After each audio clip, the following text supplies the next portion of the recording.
Jessica Engelking is the Representation Director of Great Plains Action and a human rights activist residing in Decorah, Iowa. Jessica will share how Great Plains Action is raising awareness of missing and murdered Indigenous relatives, moving beyond reactive solutions, and working to educate, empower, heal, and activate folks for making lasting change. Please give it up with great appreciation for Jessica Engelking.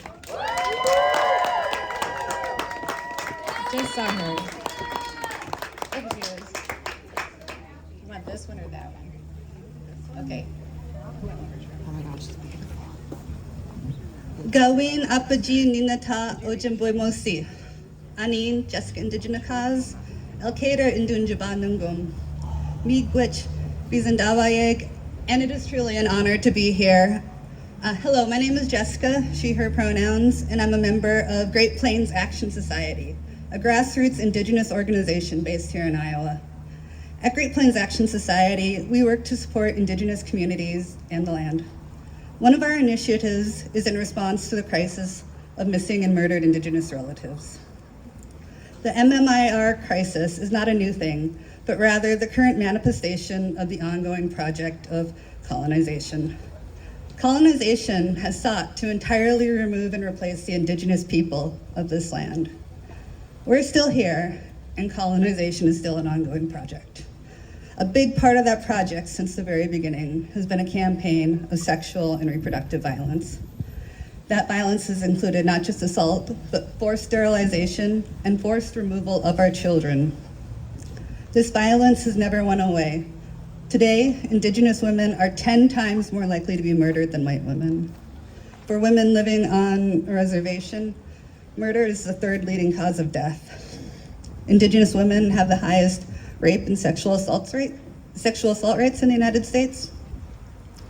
My colleagues at Great Plains Action Society have spent many painful hours with the families of women here in Iowa who have lost their loved ones to the epidemic of violence. I am here talking about this crisis in Indian country because this current moment in reproductive oppression is a direct extension of the colonial project. Yes. Since the overturn of Roe, you probably felt a lot of things. Angry, sad, frustrated, scared, and you might have also felt oppressed.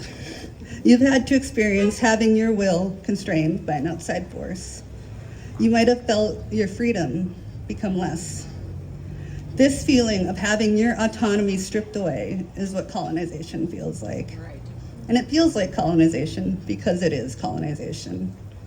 As long as Indigenous people still exist, the colonial project will seek out to destroy them. The current abortion bans are going to be especially harmful to Indigenous people, and that disproportionate harm is intentional. This is very much an attempt to wipe us out.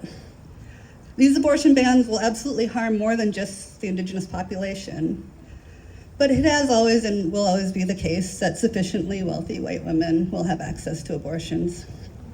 These abortion bans will disproportionately harm Indigenous, Black, and Brown communities, and that is precisely their point.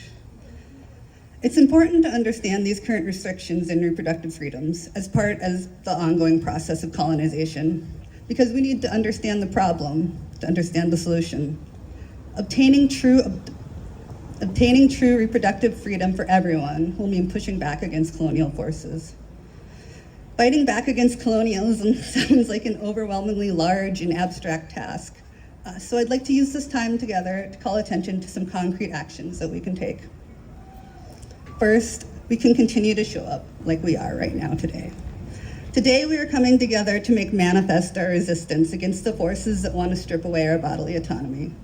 We are here to make it clear that we are going to do whatever needs to be done to create a world where people are free to make decisions about their own bodies, where everyone has access to the healthcare needed to carry and deliver a pregnancy, where people are free to raise their children without the fear of having them taken away.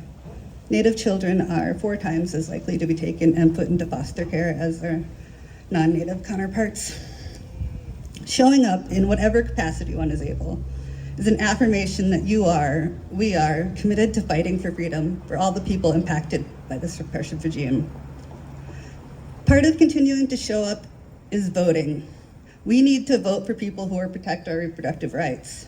We need to encourage other people to vote for people who protect our reproductive rights. If there isn't a candidate running who is committed to protecting our reproductive rights, we need to find one, or we need to be that candidate. People who want to take our reproductive rights away are voting. They are voting on the single issue of banning abortion. We need to meet and exceed their energy. Another tangible way to show up is to invest resources to the best of your ability in mutual aid and or similar BIPOC organizations who are working directly with the communities they serve. Local abortion funds really need your money, and these abortion funds put money directly into the hands of the people who need it. Engaging in mutual aid is an inherently anti-colonial act. It's us taking care of ourselves, us taking care of each other. I grew up in Minnesota, so I've long been familiar with the words of the late Senator Paul Wellstone. We all do better when we all do better. This isn't a mere truism, but rather a description of the relationship that holds between us. Our well-beings are interconnected and interdependent. The charity model of giving consists of a hierarchy from the one who does the giving to the one who does the needing. The mutual aid model of investing acknowledges that a world where the needs of others are met is a better world for ourselves. If you're in a position where you're able to invest funds, invest in local abortion funds, local mutual aid networks. You can find them at Iowa Mutual Aid Network, and organizations working directly in the communities they serve. Showing up, disrupting the vote, and investing strategically are all concrete actions we can take in effort to resist these attempts at limiting our freedom. But the colonial project is still engaged, and resistance is going to require we take explicitly anti-colonial actions. Participating in mutual aid and acknowledging our interdependence are anti-colonial actions. They make it more difficult for the colonial project to succeed. One anti-colonial effort you can make on your own time and at your own pace is learning the true history of the land we occupy. It's unfortunate the history that we are taught in school is largely inaccurate propaganda. Learning what actually happens allows us to more fully understand how we arrived at where we are today. In addition to the efforts to control our bodies, colonial forces are working to prevent this true history from being taught in our schools.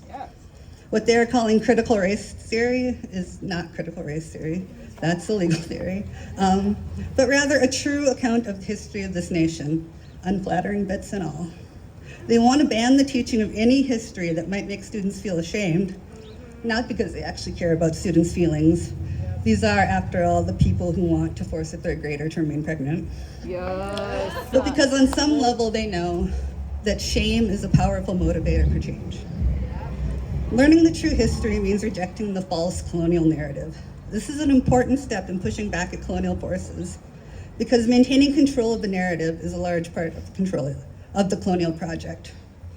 One final way to act anti-colonially is to intentionally adopt a framework or way of thinking that colonialism has tried to replace. For instance, many indigenous cultures think in terms of 7 generations. As in, when we consider an action, we think about how it will affect our relatives 7 generations from now. Thinking that way is in direct opposition to the colonial project, which treats the land as a resource to be taken and believes it is their right as manifested destiny to use that land for their own profit. Reproductive justice and environmental justice are closely linked, and that link is colonialism.